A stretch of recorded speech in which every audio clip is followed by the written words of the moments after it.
حبايب فاطمة، مين جرب انه مرة فضفض لحد والفضفضة دي اتحولت لسلاح ضده في لحظة ضعف او لحظة ضيق؟ بتحس من جواك انك محتاج تتكلم، محتاج تفضفض، محتاج تخرج المشاعر اللي جواك. بس السؤال الحقيقي هو، كل اذن تستحق انها تسمعك، ولا في ناس بيسمعوا كلامك وبياخدوك على قد عقلك؟ مش عشان يطبطبوا عليك، لأ، عشان ياخدوا كلامك ويشيلوه لوقت عوزة. ولما تيجي الفرصة وتيجي العوزة بتلاقي كل اللي انت قلته وكل اللي هم سمعوه استخدموه ضدك ويوجعوك.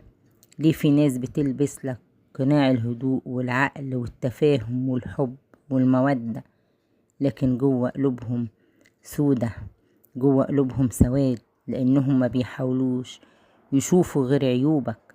علشان كده جاي النهاردة اقولك، خليك فاكر مش كل حد يستاهل يبقى صديق ويسمع اسرارك، ومش كل اللي يسمعك بيصون الفضفضة.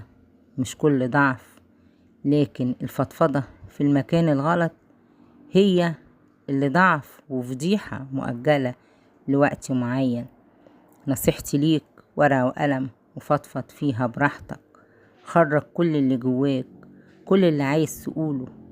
خرج كل المشاعر، كل الأحاسيس، واحفظ جوا نفسك، وما تدخلش الناس دي تبقى خاصة بيك انت بس، انت لوحدك، تبقى سر من أسرارك. مش كل حاجة تقولها لازم يبقى فيه جزء صندوق اسود محدش يعرفه غيرك.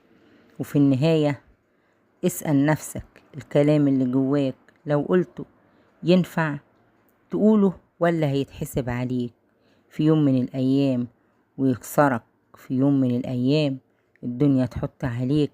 خليك دايما حكيم، مش كل اللي جواك لازم تقوله أو ينفع تقوله. وفكر قبل ما تتكلم 1000 مرة.